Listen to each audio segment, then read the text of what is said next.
के मुख्य न्यायाधीश का पहली बार दिखा ऐसा रूप। सुनवाई के दौरान पहली बार आया इतना भयानक गुस्सा। कोर्ट में सीजेआई चंद्रचूड़ से याचिकाकर्ता के भिड़ने से बड़ा बवाल। याचिकाकर्ता ने कहा अन्याय है, मरने से पहले दे दो न्याय।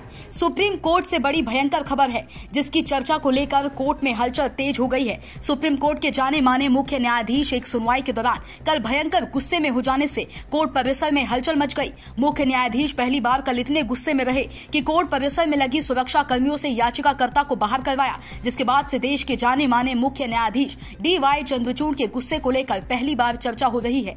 भारत में कई ऐसे ऐतिहासिक मामलों पर फैसला सुनाने वाले सुप्रीम कोर्ट के मुख्य न्यायाधीश DY चंद्रचूड़ के सरल स्वभाव की प्रशंसा भारत सहित पूरी दुनिया में होती है, पर कल के गुस्से को लेकर अब चर्चा और तेज हो गई है। तो चलिए विस्तार से बताते हैं आखिर कल सुनवाई के दौरान इतना भयंकर गुस्सा क्यों आया। दरअसल भारत के पूर्व मुख्य न्यायाधीश रंजन गोगोई के खिलाफ दाखिल याचिका पर सुनवाई के दौरान गुस्सा आ गया। उसी दौरान याचिकाकर्ता को खूब फटकार लगाई है। यही नहीं, मुख्य न्यायाधीश DY चंद्रचूड़ की बेंच दोबारा फिर से उसी मामले पर सुनवाई करने बैठी तो पूर्व सीजेआई पर याचिकाकर्ता के आरोप सुनकर नाराज हो गए।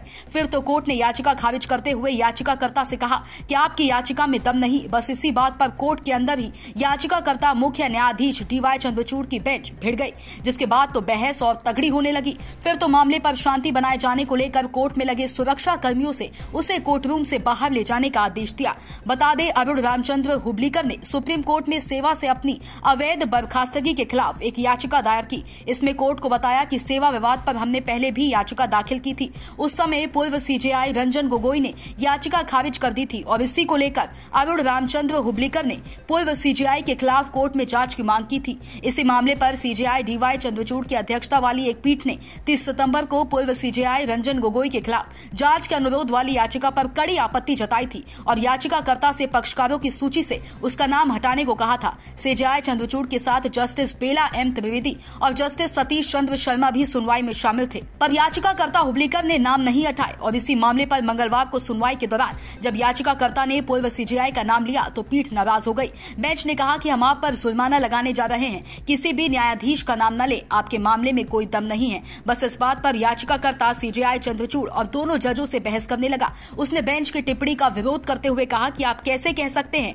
कि मेरे मामले में कोई दम नहीं है, ये कैसे कहा जा सकता है, ये मेरे खिलाफ अन्याय है, मरने से पहले कम से कम मुझे न्याय तो मिलना चाहिए। इस पर बेंच ने कहा कि वो याचिका को खारिज करती है, जिसके बाद सुरक्षा कर्मियों को याचिकाकर्ता को अदालत कक्ष से बाहर ले जाने का निर्देश दिया गया।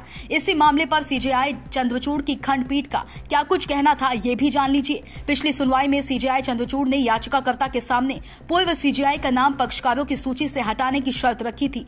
पीठ ने कहा था कि आप एक न्यायाधीश को प्रतिवादी बनाते हुए कोई याचिका कैसे दायर कर सकते हैं, थोड़ी गरिमा तो बनाए रखना चाहिए। आप यूं ही नहीं कह सकते कि मैं एक न्यायाधीश के खिलाफ आंतरिक जांच चाहता हूं। न्यायमूर्ति रंजन गोगोई सुप्रीम कोर्ट के पूर्व न्यायाधीश थे। कोर्ट ने कहा था कि जस्टिस गोगोई भारत के मुख्य न्यायाधीश के रूप में सेवानिवृत्त हुए थे। आप ये नहीं कह सकते कि मैं किसी न्यायाधीश के खिलाफ आंतरिक जांच चाहता हूं, क्योंकि आप उसकी पीठ के सामने अपनी दलीलें मनवाने में सफल नहीं हुए। माफ करें, हम इसे बर्दाश्त नहीं कर सकते। हुब्लीकर के पूर्व सीजेआई का नाम पक्षकारों की सूची से हटाने का आश्वासन दिए जाने के बाद जस्टिस चंद्रचूड़ ने याचिका को सूचीबद्ध करने का आदेश दिया, जिस पर मंगलवार को सुनवाई हुई। जस्टिस गोगोई 17 नवंबर 2019 को सेवानिवृत्त हुए थे।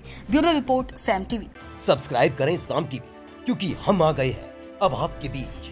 दिखाएंगे सत्ता के वादों और अपराधियों के एक एक कारनामे की हकीकत।